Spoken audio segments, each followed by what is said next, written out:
My mate Kenton has done some extraordinary things in his life, and he's pretty hilarious as well. We're going to talk about climbing, we're going to talk about sports, hot topics, and we're going to merge all that together for an entertaining 30 minutes. Have you ever been camping or glamping? I've been glamping, and I struggled. Yeah.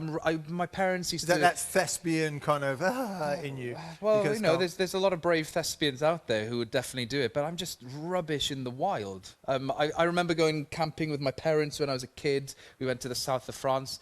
I hated it. Yeah, the wilds of The the south wild, of France. the south of France.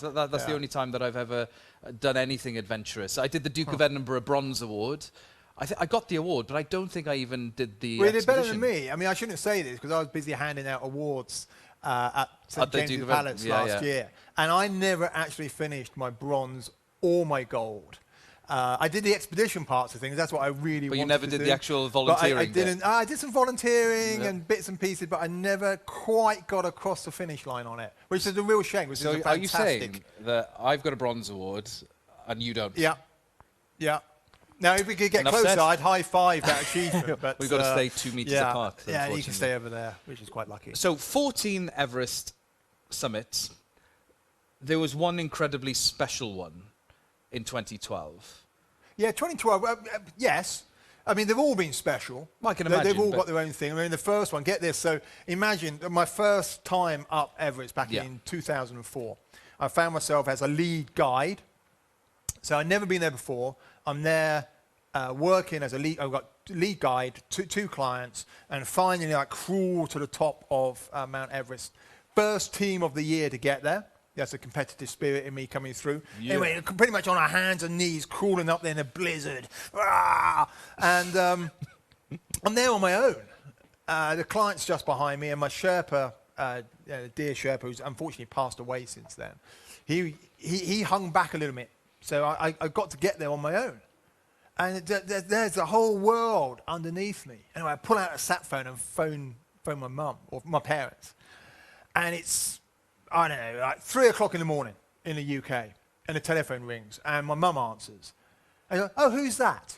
And you're like, God, Mum, I mean, who else is it going to be at 3 o'clock in the morning? Come on. And you go, oh, hi, dear. And she, I had a chest infection in the building. She goes, oh, yeah, how's your chest? And I'm choking back tears. You know, I'm on top of the world. First and I'm time. phoning, for the first time ever, and I'm phoning my mum. Did she ask she's if you like, brushed your oh teeth? dear, you know, yeah, how's your chest? Oh, yes, it's much better, thanks, Mum, much better. She goes, oh, that's nice, dear, yeah, it's nice. Where are you? I'm like, Mum, I'm on top of the world. And she's like, wow, that's just marvellous. Now, listen, if you want to speak to your dad, he couldn't sleep, he's out walking the dog. Can you call back in maybe half an hour? I'm like, Mum, okay. And did you stay up there for another half an hour? No. It was all I mean, the thing with climbing Everest is, and it's a bit of a cliche, but it's perfectly true, most of the bad stuff will happen on the way down. Right. So, you know, we have well, it is actually a written rule. You know, we have a non-negotiable turnaround time of 1 o'clock. 1 o'clock, no matter where we are on the mountain, on summit day, we're turning around and coming back down. Yeah. Because that leaves enough daylight and energy and hopefully oxygen to safely get back down to the top camp in daylight. Because as soon as it gets dark and you're tired and you're exhausted, things start to compound. So now we have a 1 o'clock turnaround time. So to stay for like hours on it just doesn't make sense. Get there, tag it, get the photographs, get the memories, and let's get down.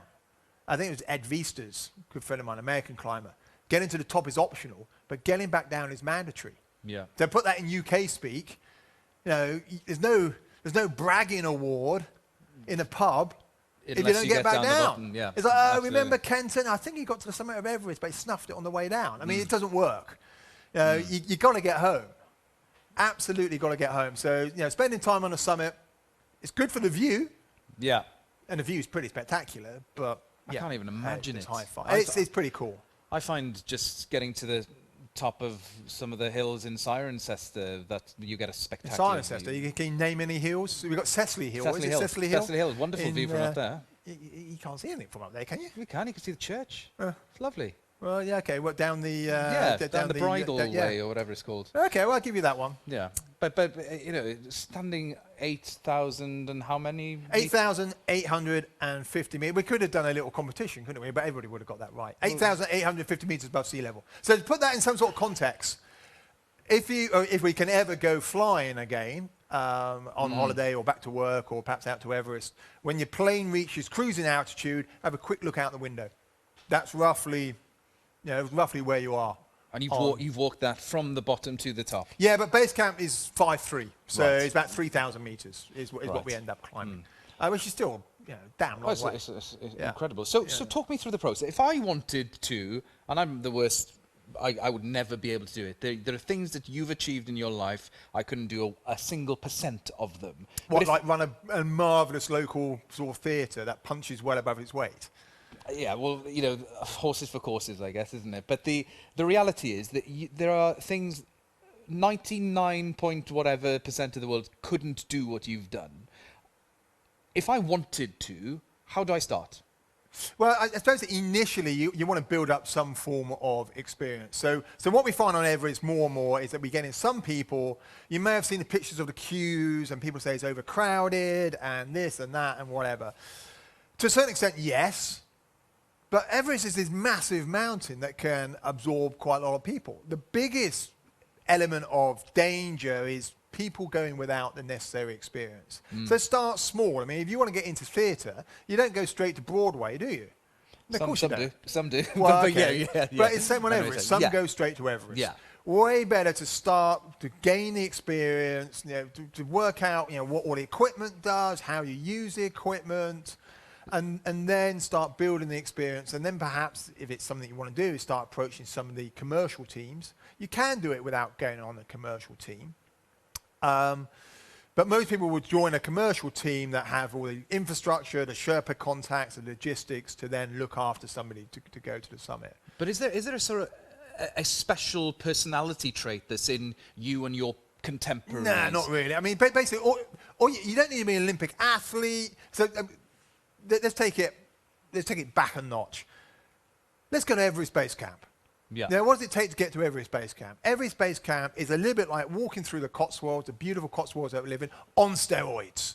Because instead of Cecily Hill, we have things like Amadablam or Kusum Kangaroo or Island Peak or Nuptse and Lhotse or Everest herself. It's part of the dramatic scenery. And it's being able to do 7 days back to back, essentially, of walking 60 kilometers. So it's not that far. 60 kilometers over 7 or 8 days, it's 10 kilometers a day, 12 kilometers a day. What's the temperature? During the summer, during the seasons, it's not that bad. It gets cold at night. But honestly, most people can do it, and it's an amazing thing to do. And that's to get to base camp. That's to base camp. Climbing Everest, getting to base camp, it's not necessarily about physical prowess. It's all up here. Is that self-belief? But isn't that sort of the hardest, I know it's not a muscle, but the hardest muscle to train between the ears? Well, I mean, when we used to go down to CrossFit, I'd say something completely different. I mean, what was it we used to do? It's the snatch. Oh, my God. How difficult is that? Now, they're difficult muscle groups to train, if you ask me. Yeah. I never really got above the PVC pipe we used to throw. You're pretty good. But yeah, I mean, yes, it is. It's generating that self-belief in yourself, and that's not really a muscle memory. That's like a cognitive thing that you have to try and push through. That belief that you can actually do it, and once you do, honestly believe in yourself, then all of a sudden, virtually anything is possible. But it brings the conversation round to whether this. We were talking just before we went live that it's about that competitive spirit within people, and you.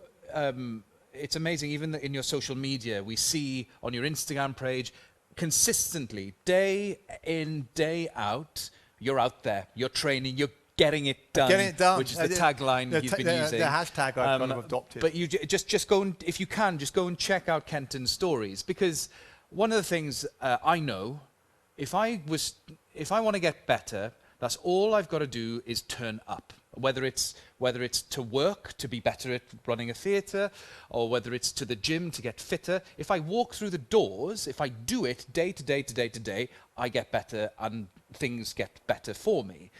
You are the best example of anyone I know who is just consistently, day in, day out, putting the work in. And it's obviously for your own health and fitness, but also towards training for the next big man expedition. Well, I think yes and no. I mean, turning up is a massive thing. Yeah. Yeah, turn up and you're 4/5 of the way there. Yeah. But honestly, a number of times I've been there, we've all been there. Yeah, and I'm there in these, where we keep all the shoes, a little boot room at home, and I'm looking at my trainers just thinking, I don't want to do this. Or even this morning, I'm lying in bed and it's nice and warm and snuggly. And I think, I don't want to go for a run this morning. I mean, running doesn't come naturally to me. And I kind of run like Forrest Gump. I've got a load of metal work in my legs, and I kind of lollop around the fields. You know, I think the farmer's thinking, oh, there goes Forrest again, as I kind of like, sort of stumble across. I mean, there's no hordes of people behind me anymore, because obviously social distancing doesn't allow that. But yeah, it's just having that. It's trying to form a habit. Yeah. You know, trying to make a motivation into a habit. And you get that motivation, and I don't train properly. I probably don't get the returns from the amount of time I'm lolloping around the fields, but I enjoy it. And that's the single most important thing. I enjoy going out there with the dog Otis and going running and clearing my mind and having a bit of me time, some space to actually do what I like to do. And do you think that catapults you into the day better? Yeah, totally. Yeah. Absolutely 100%. Yeah. You know, I wake up in the morning, I have some mint tea, I fill this full of coffee, normally burn my lips. I mean, God, whoever invented, everybody has a thermal mug now. How many people have burnt their lips on a thermal mug? Every single one. Yeah. Every and there's a single really one, famous picture of Hillary and Tenzing. And Hillary is there at, I don't know, camp, whatever, on Everest in *53, and he's there with a tin mug that says Hillary on, a chipped tin mug. I normally take a China mug like you. So I take 2 or 3 of those to Everest with me each year. Normally 1 or 2 will smash in transit. I think you should try and take this mug where it says to Everest. Well, this is my mug from a production. So I'm going to steal it from you. Could you take this to Everest this year, later on in the year? Well, if I go to Everest if the next time you summit, if you can get a photo with this mug, okay, I'll be incredibly pleased. But yeah, okay, I'll do that for you. But I have my coffee in the morning. And you know, I head out, I come back, and it really, oh, there we go. The boys have brought it up. Yeah, so that's Hillary and Tenzing. And if you look closely, I think on Hillary's cup, it should say Hillary. And I guarantee that they've probably got really gnarly lips, because not only are their lips sunburnt, but they've also burnt their lips on a tin cup, an enamel cup. I mean, you did your bronze Duke of Edinburgh. I bet you burnt your damn lips on a tin cup. Should come with a public health warning. I'm telling you, biggest danger of climbing Mount Everest is taking a tin cup. It's not the regulators so blowing officially, the biggest danger of climbing Mount Everest is the tin cup. Tin cups. So I was with Ranulph Fiennes. Ranulph Fiennes, what's that? Clang. Clang. So I was looking after Ranulph Fiennes. You wait till I get onto the Bransons. So Sam and I got rescued from the top of the Matterhorn. Sam who, sorry? Sam Branson. Clang. And it was hilarious. So we're on top of the Matterhorn, and we're there, and Sam came down with quite acute altitude sickness, and we had a climb time. Anyway, we get to the top of the Matterhorn, and I had to call Air Zermatt, you know, arguably the most professional rescue service in the world. And Air Zermatt, and it comes, and it's this guy like hanging, like really cool guy hanging from the long line. So they've got this line that comes out from the chopper, and it comes down, and he lands, and it's this big, like rotund mountain guide from Zermatt with a pair of boots that look like Hillary would have worn them on Everest for the first year. He's got his old wooden. I mean, he's not got an ice axe like this, and he's got an old wooden one like this, and he lands. Poof, got no crampons on, there's snow and ice everywhere. Sam, poor Sam, he's really not well, and he's clutching across on top of the Matterhorn. And he lands, and he starts like wielding his ice axe around, a bit like Thor. Says a few words in Schweizerdeutsch, which I don't really understand, and indicates chopper's like buggered off at this stage. And then the chopper comes back in, and he's like, and he clips us in, and all of a sudden, woof! We get pulled off, with just Sam and myself, we get pulled off the Matterhorn by the chopper. Yeah, we're hanging on the bottom, and the chopper pulls away. And I see the Matterhorn over Sam's shoulder. It's like the Millennium Falcon going into hyperdrive, but in reverse. And all of a sudden it goes, whoa, it just disappears. And whoa. And all I can think of is get the GoPro out of my pocket. So I've got to go to film it. But Sam is clinging to me so much because he's petrified that I can't actually get in. Sam, what are you doing? And all I can it's just etched on my memory. Did you ever get? You didn't get any footage. Got no footage of being whisked off. Well, we got one or two pictures here. So yeah, that's Sam with a yellow jacket on, and you can see he's not feeling. If only it was the guy on the right, because he's got the GoPro on his head. Yeah, that's. I can't really see from here. That's Noah on the left. Is that Shane on the right? I think it's Shane. But yeah, so that was amazing. If you'd have got that footage, you would have had millions of views on YouTube. I know, but well, one of those things. But we saved Sam's life. You were talking about Ranulph. Oh, Ranulph Fiennes, of course, yeah. What were we talking about, Ranulph? I don't know. You wanted to bring him up. Ranulph Fiennes. What were we talking about, Ranulph Fiennes? Well, you went up. Oh yes, Everest. We were talking about burning your lips. Yeah. So there we got Ranulph Fiennes. The world's greatest living explorer, according to the Guinness Book of Records, although I suspect Mike Horn might have something to say about that. Anybody come across Mike Horn, the Swiss explorer? Well, he's South African, but lives in Switzerland.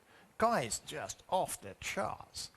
Where'd you try and get him patched in by some do you know video link? No, his brother. Anyway. We'll get him next time. So there we are. So one day on Everest, Rand decides that he wants to go partway through the icefall on his own.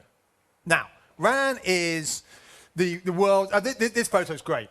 Okay, so Ran is 6'3", something like that. And how tall am I? 6'1"? 6 foot. You're 6 foot. Yeah, but I'm towering above Ran. Yeah. So we were taking some promo photographs, and I read somewhere that Reinhold Messner did some promo photographs. So Reinhold Messner, the Italian mountaineer, first to climb all the highest peaks in the world. But he's quite small. And he was doing some promo photos with Ed Hillary, who's quite tall.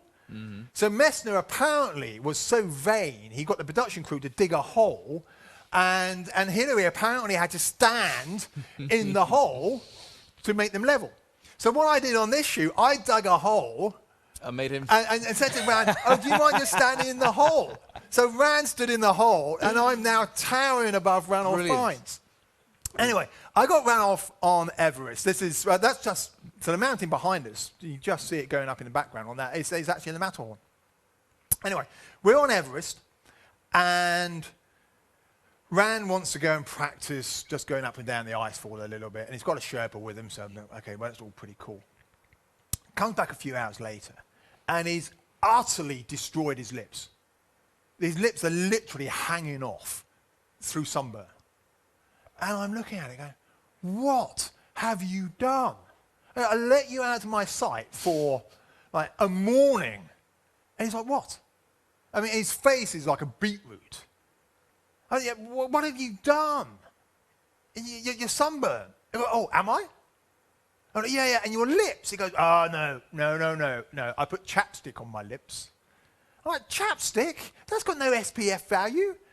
He goes, oh, I've been using chapsticks for years. All my Antarctic and Arctic, always chapstick. The chapstick's fantastic. So I'm a bit naughty, really. I got a hot cup of tea for it. There you go, Rand. And he goes, oh, God, that's sore. If it was in one of those tin cans, then... Yeah, well, it was. Oh, right, no wonder. Yeah. Ranulph Fiennes, I don't think he's ever forgiven me on that.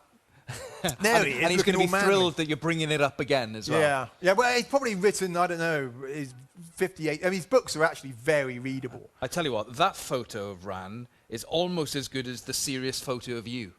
Well, I wonder if that's one of Martin Hartley's photographs. Have we got the serious photo of Kenton's So apparently show? Ben Fogel, perhaps I shouldn't say, I'm going to say it anyway. So Ben Fogel, Ben goes for a photo shoot with Martin Hartley. Martin Hartley is this lovely photographer. Look at there it is. So there lives down. That's taken on an iPhone. Is it really? Can we say that iPhone, or do we have to say other phones are available? Yeah.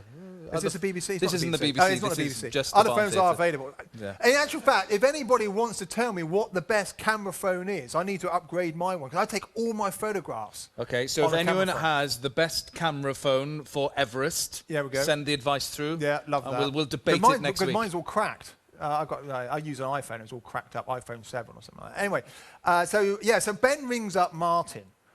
Martin is this fantastic photographer based in Bristol. He shot loads of explorers and adventurers, and Martin's probably got more time in the Arctic and Antarctic than any other British explorer. Yet nobody's ever heard of him because he's always behind the camera. The guy's a legend. Anyway, Ben rings him up and says, I'd love you to shoot my portrait in the style that you shot Kenton. Yes. There we go. Yeah. I think Rand probably did the same thing on that one. Make me look like Kenton. But wait a second. Be more like Kenton. So who took that photo on the right? That's Martin's.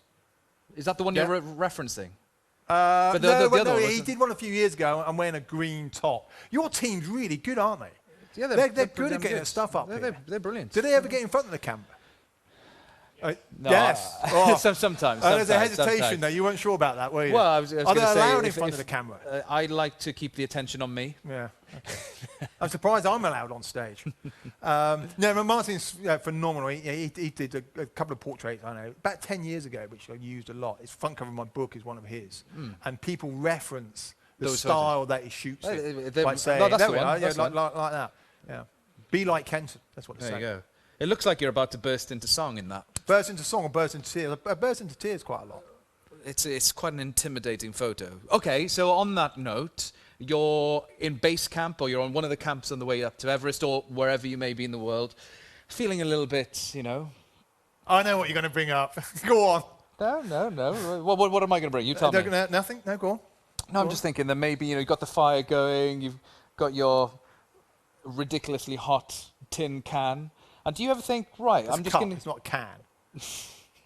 Do you ever think, I'm just going to have a little sing-song? A sing-song? Or you are the Sherpas and the lads on the mountain, lads and ladies? No, do you ever think... Genuinely not. Does nobody ever have a sing-song? Because we went to see Touching the Void. And the amount of music that is in the culture of climbers and mountaineers, that they enjoy a dance. I've heard about some antics that have been going on. Yeah, do you ever just have a good we're not from the Welsh sing-song? Valleys, okay? I mean, just because you guys get together and sing of, land of our fathers, whatever it is. But so you're not much of a singer then? No, tone deaf. No, I think the only time I've ever sung on an expedition, we were in Pakistan, and I was with the Benson twins, and everybody was getting drunk with the Pakistani porters, and there was loads of singing, and then they slit the throat on a goat, and it all got a bit, it was all pretty full on. Wow, that sounds it was like a great night. Yeah, and now I'm basically plant-based diet now, so the whole thing, looking back on it, is like, oh my God. I got served the kidneys and the liver, because that's the delicacy. So, anyway, they meant good. And so we're having this, everybody's getting drunk on some local hooch of some description, and it's all getting really boisterous, big fire, and the locals are singing, and they're trying to get us to sing, and there was 4 or 5 of us, I forget how many. And we ended up singing something like 10 Green Bottles or something ridiculous. It's a good song. It's a great song. Especially when you started in 99. And you could kind of get everybody else, I forget what you call it, but no, we don't sing. You don't sing? No. I know you can sing, but that's but this is not about me. This is Cool Conversations with Kenton Cool. So what are you doing here? What am I doing here? Yeah. I'm making sure that you don't say anything too offensive. Okay. So I think what we need to do, I think next week we need to we need to get some entertaining guests. Yeah, we need to put some guests in the tent. Yeah, and but they come that's out a bit of the close. tent. Unless we can fumigate the tent. Well, can we fumigate the tent, guys? I don't know if that passes. Can we just press the smoke button to fumigate? We can fumigate it right now, right? Yeah, let's do it. Do it. We're still waiting. Ah! There we go. Jesus! Woo! So does this remind you of... Yeah, it's like hanging out on a ledge on the north face of the Eiger. Whew. That was quite a funny one. So we're on the north face, they're talking about north face of the Eiger. So we're on the north face of the Eiger. And it was a little bit like this, because it's quite a scary thing. And it generates its own weather. And it does get a little bit like this. So it generates its own clouds that come in, and we're there. And we get to, I'm there with Rand Fiennes and Ian Parnell. We filmed it for Marie Curie. We're raising money for Marie Curie. And we get to this one particular bivouac site where we're going to spend the night. And there's no ledge. It's all covered in snow. So we unleash the beast that is Ranulph Fiennes, who, unbeknown to me, was 3 times, I think it was. If you're listening, Ran, which you're probably not, but if you are listening, was it 3 times? 3 times British Army hole digging champion. Hole digging. Hole digging. So I inquired. I said, Rand, what does that actually entail? As well, you get given a spade, and you get given like 2 hours, and it's a person that can dig the deepest hole. Is that not in the Olympics? Should be. It should be in the Olympics. Yeah. But so we unleashed the digging champion that is Rand, who absolutely pulverized this ledge flat in about 20 minutes, just like shoveling like a machine and just throwing it all off down the north face. How'd you get out? Get out what? When he's won the hole digging champ, it's like it's. Oh no, he's not digging down. He's creating like a platform you can sleep on. You can't sleep in a hole. I know, but when he was in the army and he won. Oh no, they probably got a ladder or something. The 2 hours nailing a hole down into the crust of the earth. How do you get back out? Well, I shouldn't think it's that deep. Well, we asked 2 Rand. hours. Rand, if you're listening, tell us how deep the hole was. In fact, I'll message him. I'll email him. I'll message him and find out how big his holes were. I want to now start the Cotswolds hole digging championships. It'd be hard here because a lot of it's Cotswold brash, so it's full of stone. So I live right next to the farm. You know, it's like the ultimate hole digging championships. It'd be awful. It'd be absolutely awful. Where would be the best place to start the hole digging championships? No, we could do it here. No, you don't want to do it here. We'll do it. No, I'm not going to do it. I'll judge. Okay, so where would be the ideal? Could you do it in Wales? Has Wales got good hole digging potential? I have no idea. I mean, it's full of miners. There we go.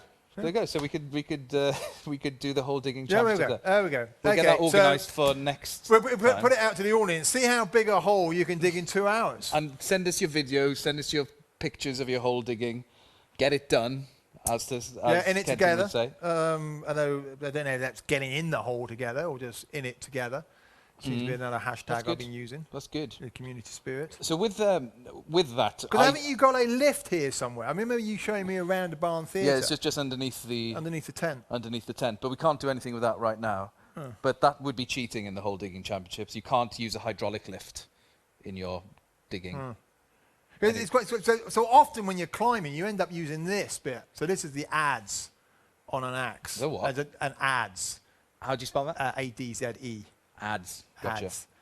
And you end up sort of chipping away at the snow or the ice to try to make a ledge to bivouac on, which is, good bivouac's amazing, but an unpleasant one is normally down to the company. Yeah. I just don't know what that word is. Well, adze. No, bivouac. Bivouac. What is that? Tell me what that is. Well, a bivouac is a bivouac is like an impromptu camp. So you do it on an edge. Yeah, it could be on a cliff face. It could be beneath a climb, on top of a climb. Gotcha. So you perhaps haven't got. Well, you might. And you generally don't have a tent. So you've got your sleeping bag. A bit like this here. You've got your sleeping mat, and ideally you find a flat piece of ground. You put your mat out, put your sleeping bag out, and that's it. That's where you're going to spend the night. Yeah.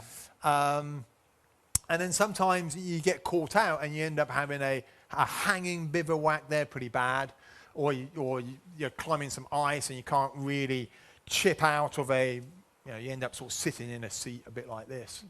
And you're just there stuck for the night. For the night, yeah, it gets dark. That must be awful. I was watching The Dawn Wall.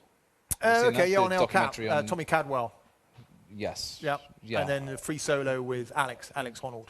And those guys are moving fast enough. Well, Alex is moving fast enough that he's probably never bivouacked in his life. Well, it's not true, but... Well, those guys... they had a porter ledge. But that's nuts. Yeah, I've got a porter ledge. Maybe we're going to hang it off here one day. I've got a porter ledge, kick him out somewhere. But you sleep it. In the mornings, I'm the most disorientated anyway. So you'd be very focused on a porter ledge. Oh, I can imagine. Because you wake up and you realise, oh, golly, I am hanging a mile up. And if I just, if you roll out of bed the wrong way, you're gone. Yes. So I mean, if you're not used to it, you still got your harness on, and you might be tied to the face, etc., etc. But yeah, you don't do that on Everest, though, right? No, not on Everest. I have on other mountains, and I've climbed El Cap 4 or 5 times, and used porter ledges there and things like that. Lots of fun stories from hanging out on porter ledges. They're quite fun things. Give us one. Give you a fun story. Well, I mean, the easiest thing to think about is how do you go to the loo? And should we? I think what we should do is leave that for next week. Leave that one for next week. Yeah. And lots more stories. Absolutely. So this has been the first Cool Conversations with... Well, it's actually been a second Cool Conversations. The first one was Ben Fogel. You can do the clang thing if you want to. Oh, yeah, clang. And my daughter at Hathrop School. That's true. So That's true. we've stolen the name from my daughter of Cool Conversations. Saffron, I apologise to you that we've nicked your title. Your Cool Conversations is going to be way better than ours anyway, so thank you. But mainly because she's not dealing with you. That's true. That's so true. she interviewed Ben Fogel. Yeah, I saw. The clang, well, what happened to the clang? I've already done Ben. I've already done Ben Fogel clang. You can't double clang people. Okay. Right, well, we should leave it there. We should leave it there. You already. Lots of excitement to come in the next episode of Cool Conversations. I'm Iwan Lewis. I'm Kenton Cool. And we'll see you next week, same time. Next week, same time. Ta-da. This is the Barn Theatre, and the Barn Theatre is, like many of us, struggling right now. And this is one way that the community is trying to support Ewan and all the troops out there. You can't see them behind the cameras. So at the end of this, if you can, hit the donate button and donate 10p, £1, £10, 10 million whatever. pounds would be great. They'll sort us all out. That'd be fantastic.